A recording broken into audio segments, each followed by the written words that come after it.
Cái chán chuyền cái gì đấy? Bãi không mưa cũng oi bức thế. Vâng.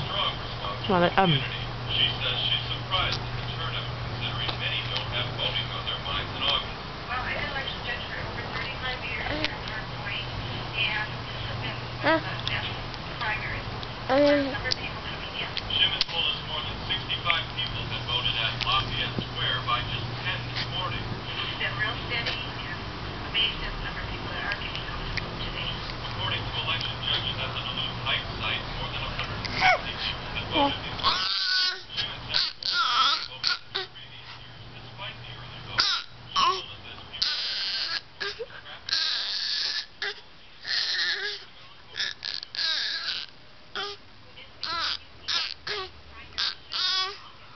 Biểu diễn ẹ đấy hả?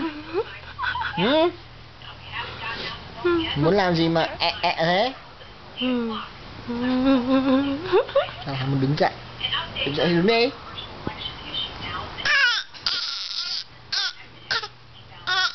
Thôi. Thôi. Làm trò nữa.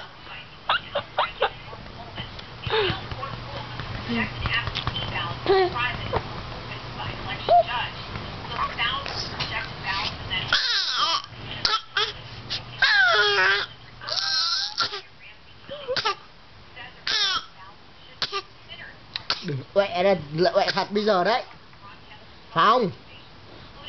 Con làm trò thì nó còn quẹ thật bây giờ đấy. Chứ quẹ thật đâu. Đó. Đó. Hả?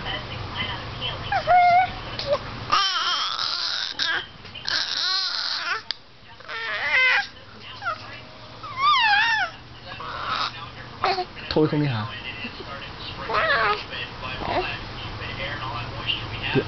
Rồi là nào? Có thể làm trò thế này.